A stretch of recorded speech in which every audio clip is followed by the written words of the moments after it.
বলো তো তোমরা কেমন আছো?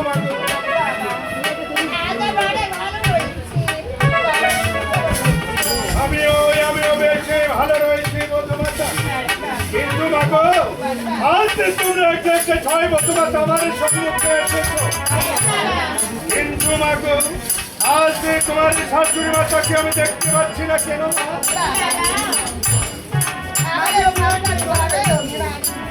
অভিমানে করে রয়েছে তোমাদের শাশুড়ি মাতা। ভগবান ভয় বন্ধুমাতা, ভাই তোমরা কাজ করো মাগো, ভাই তোমার কাছে বিলম্ব না করে এই মুহূর্তে ছুটে যাও তোমার শাশুড়ি মাতার কাছে, গিয়ে বলবে এসেছে শ্বশুর।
আমার বোন তাই তো আজ হঠাৎ করে আমার রাজ সিংহাসনে বসে আজ তোমাকে হঠাৎ দেখে কেন জানি আমি আজ তোমাকে চিনতে পারলাম না।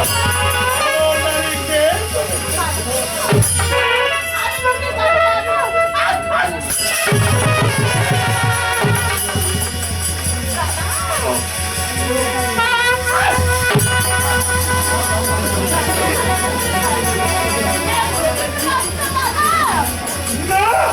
আমাকে ঠিকই চিনতে পারলাম না।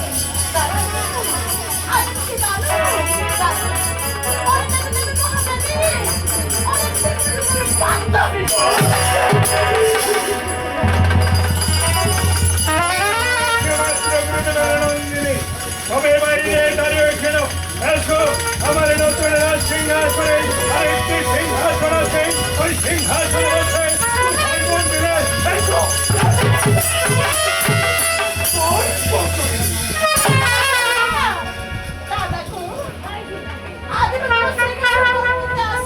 তাহলে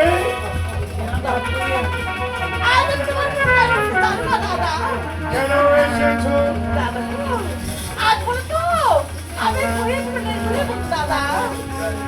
বেশ, আমি আমার গুরুদেবের নন্দিনী তাই তো আজ আমি তোকে হয়রানি প্রদান করছি কথাটি তুই নির্ভয়ে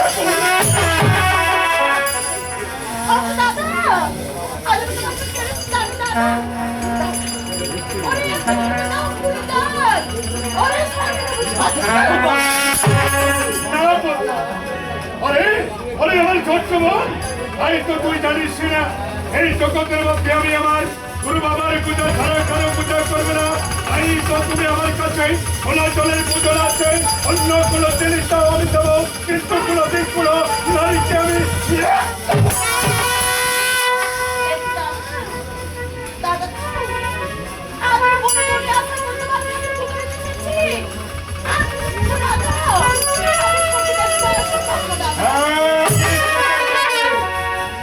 কারণ এই জগতের মধ্যে যদি আমি তোকে কোনোদিন তুই হবি দেবী আর হবে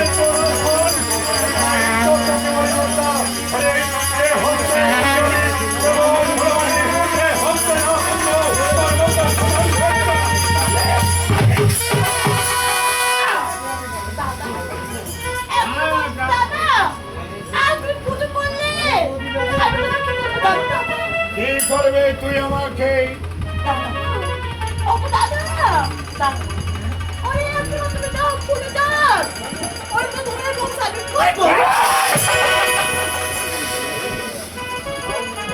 তুই আমাকে কি ধরনের দেবী এই তো তোকে বলে বাচ্চা এখান থেকে সত্যবার্তা সেখানে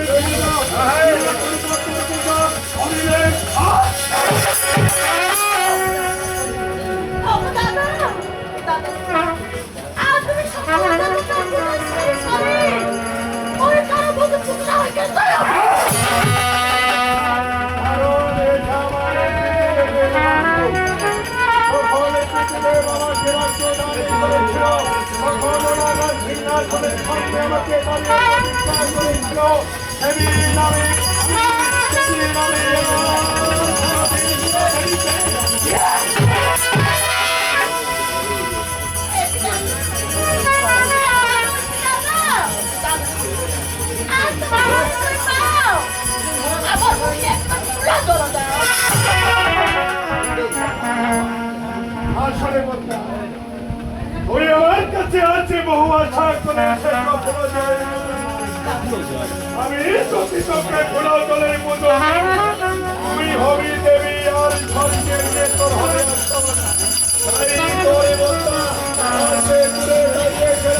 ওই যে আমার পূজার তৈরি করা আছে ওই পূজার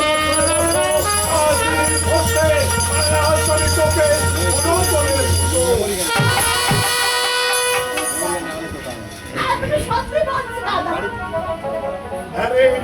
হ্যাঁ আমার গুরুদেবের নন্দিনী আজ যদি আমি তোকে ভোলা জলের পুজোনি না দিই তুই তো খালি হাতে ফেরত দিয়ে যাবি ওই যে পূজার আসনে ওই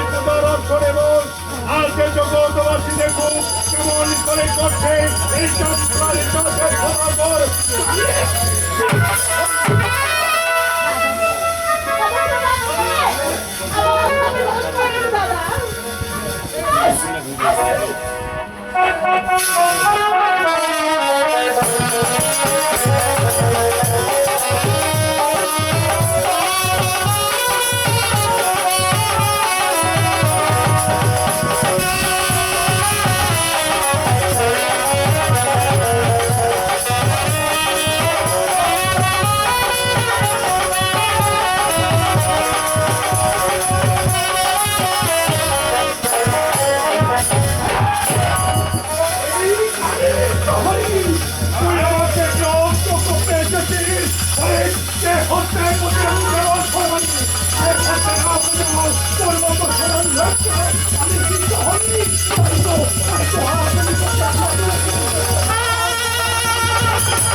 ঠিক আছে, আজকে দেখবো তার বাহুতে কত শক্তি, কোথায় এই ভাবাস্ত্র, কোথায় এই সমস্ত।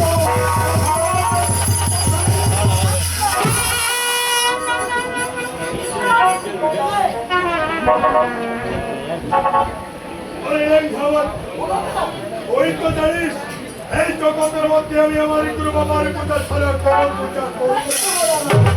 তাই তো এসেছে স্বর্গের কালী বিশ্বরিত আমার কাছে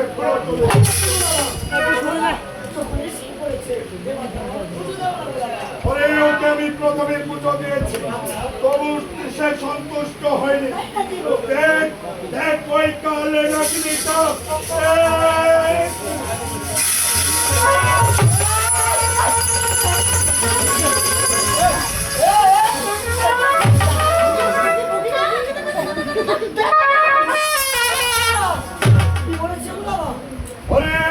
ও বলেছে আমার সঙ্গে এরা কি করবে না।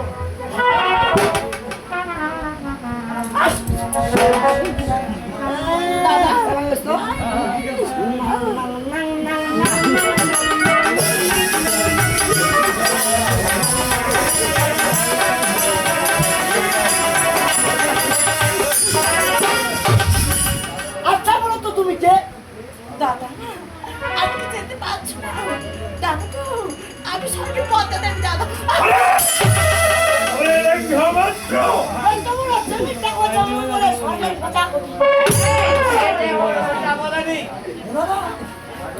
আরে তাই তো সে যখন আছে আমার চমকলার মাটিতে যুদ্ধের ঘোষণা দিয়েছে।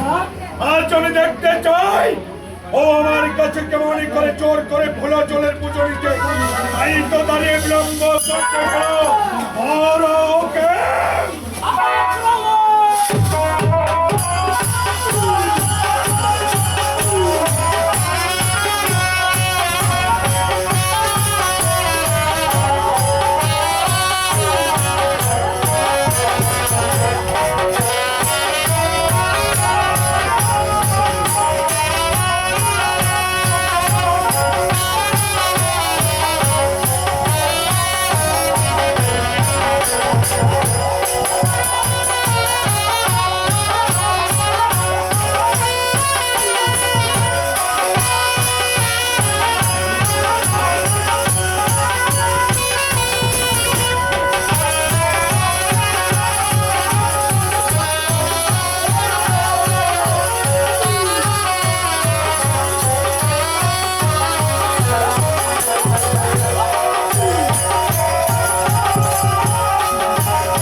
করছো? এবার তুমি কোথায় পাবে তুমি যদি আচ্ছা বাবু তুমি যে পদ্মাকে ধরেছ, তখন কি করবে?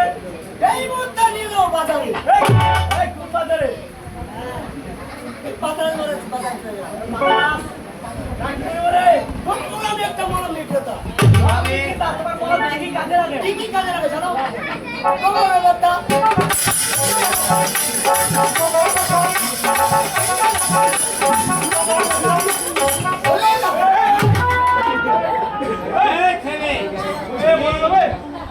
মাথার ব্যথা যদি হয়ে থাকে তাহলে মলমটা লাগাবে। আচ্ছা ক্লিয়ার হয়ে যাবে তুমি তার আমার মতো মানে মাথার ব্যথা হয় এক জায়গায় লাগাইতে বলছো। এই বেটা জীবনে হকারি কইছিল বেটা যদি বলতে যাও মাথার ব্যথা হইলে লাগান বেটা হকারি পড়ি ঢুকে যাবে মানে অনেক সময় লেগে যাবে কথাটা। সময় লেগে যাবে টাকাই বলে যখন কিছু লোক সামনে চলে আসলো আসার পর কি বলবো মনসা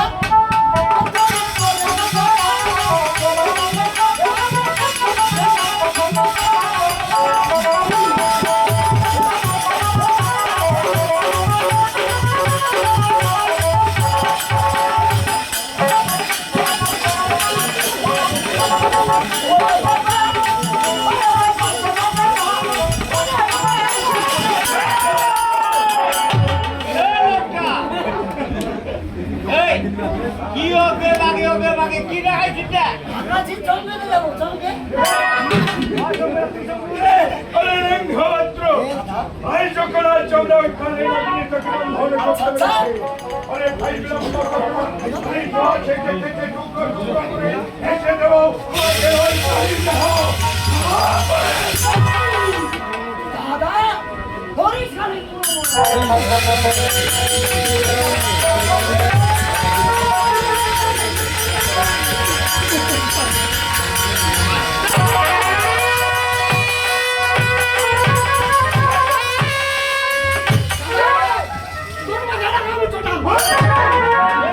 কাকিগুলো কয়ে দেখ তো খোলা মেলা দেখা কোথায়? বলবো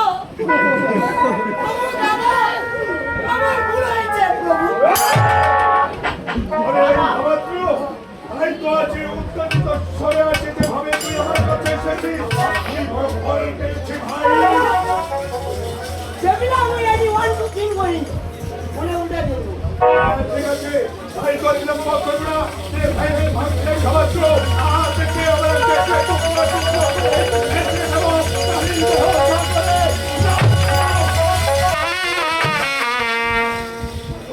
ওই এক দুই তিন বউ পারলে মাথাটা না দি চা নাই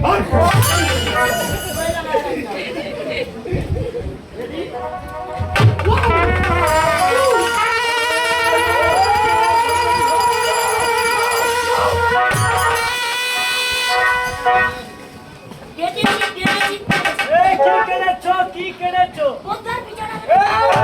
এই দিবাসা।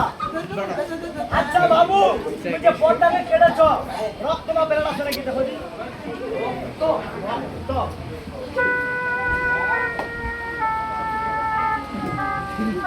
এ ভাই রক্ত কই রক্ত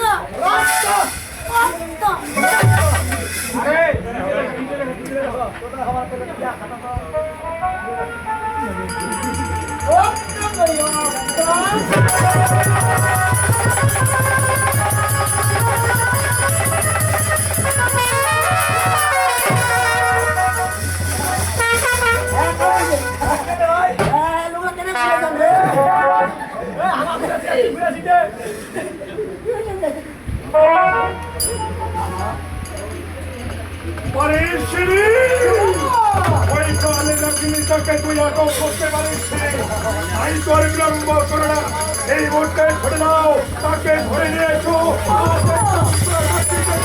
উপযুক্ত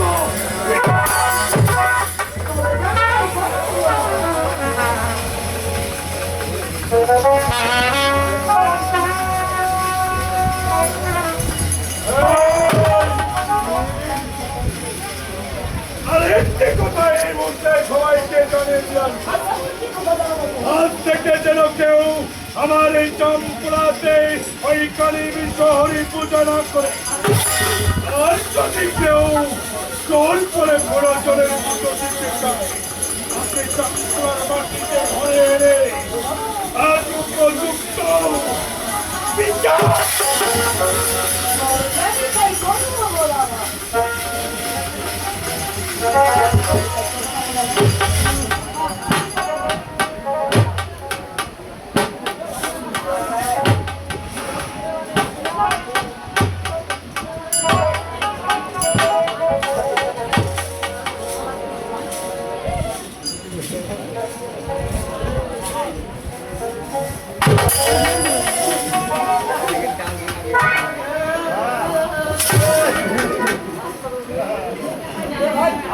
একটা কাজ করো, ওরা একটা বলতে বসুন। আমার তো খুবই খুশি লাগে। যাবি না কোনো সারা খান জানবে সারা পয়সা বুঝছো পয়সা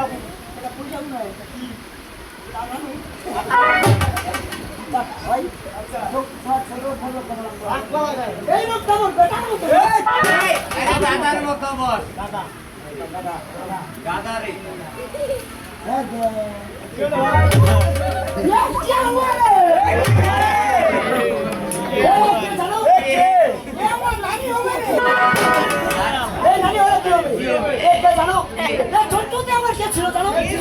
ছিল আমার নায়িকা সাবাস